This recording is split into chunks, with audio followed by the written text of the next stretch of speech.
Donc l'exégèse de rêve, très compliqué. Donc là je m'adresse à Allah, je ne m'adresse pas à vous, mais je vous laisse regarder. Bismillah ar-Rahman ar-Rahim. Rabbil Arsh, j'ai une problématique à résoudre.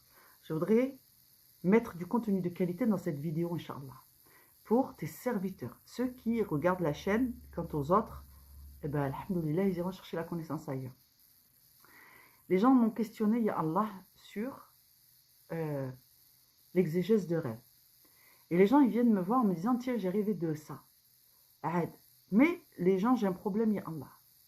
Ils ne comprennent pas que le tafsir de rêve, ça ne se fait pas comme ça. Qu'on ne va pas voir les gens, alors qu'ils ne nous connaissent pas, on ne les connaît pas.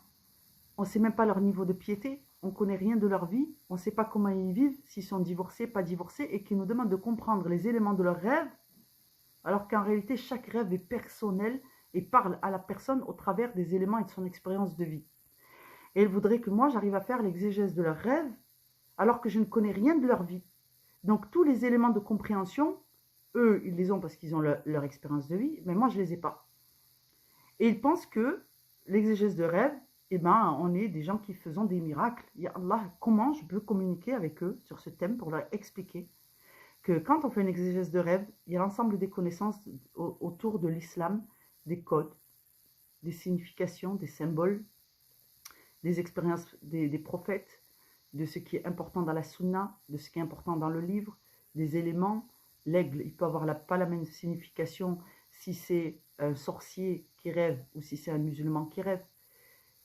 Ya Allah, comment je peux leur expliquer que, en plus de l'expérience, de l'étude d'un certain nombre de rêves, de la connaissance des textes de ta religion, il y a une part donc dans ce domaine, mais il y a une part aussi dans le fait de connaître un minimum la vie des gens, leur niveau de fiqh, de conscience d'Allah, de pratique de l'islam, donc leur niveau de piété, leur vie, des éléments importants de leur vie. Donc il va falloir que je les questionne un peu sur est-ce que tu es divorcé, est-ce que tu es marié, pour savoir si c'est un rêve qui parle du futur, du passé ou du présent.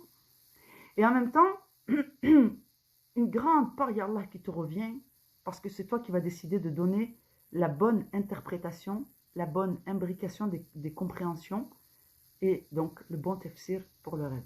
Comment je vais pouvoir expliquer aux gens, ya Allah, toutes ces choses, sans m'embrouiller dans mes paroles? Astaghfiruka ya Rabb. Rabbi, ashrah li sadri, yassir li amri, ahlul uqdatan min lisani, insha'Allah yafqahu qawli. Bismillah, salam alaikum wa rahmatullah wa barakatuh. Alors dans cette vidéo, je tiens à vous expliquer qu'on ne peut pas prendre les gens à partie en leur disant « tu n'es pas un vrai exégèse de rêve, tu n'es pas un bon exégèse de rêve et tu ne sais pas réellement ou alors tu es un charlatan » quand en réalité on ne connaît pas la nature de ce que c'est que d'être un exégèse de rêve. Il appartient à chacun d'entre nous, dans l'obéissance à Allah, de parler avec respect à ses coreligionnaires et de s'adresser avec eux, Inch'Allah, de la meilleure des façons, alors qu'Allah nous enseigne même tes ennemis, adresse-toi à eux de la meilleure des façons. Alors imaginez le respect qu'on se doit au sein même de notre communauté. Si Allah veut, dans sa grande miséricorde, j'essaierai auprès de lui de trouver la douceur, l'intelligence, de vous enseigner, de vous expliquer, afin que vous compreniez mieux la portée de ce que vous demandez et l'implication d'Allah lui-même dans l'interprétation, le don de rêve, et pourquoi est-ce qu'il a fait que le lien est obligé d'être créé entre les personnes qui vont devoir faire un exégèse, un lien minimum. D'un autre côté, quand on fait une exégèse de rêve, l'exégèse lui-même prend la température, Allah le renseigne sur la nature en ce moment de ce qui se passe au sein de sa communauté. Et dans les rêves, il peut y avoir un enseignement très privé pour la personne, mais il peut aussi y avoir un enseignement sur l'état de la société, l'état de la communauté, l'état de notre civilisation, et ça peut être immense, en fait, de faire une exégèse de rêve. Donc, la portée de l'exégèse de rêve peut être immense. Voilà pour ce rappel. J'espère que vous aurez toute satisfaction, Inch'Allah. Qu'Allah nous pardonne nos offenses envers lui et qu'Allah nous pardonne nos écarts envers nos frères et sœurs musulmans. Assalamu alaikum wa rahmatullah wa barakatuh.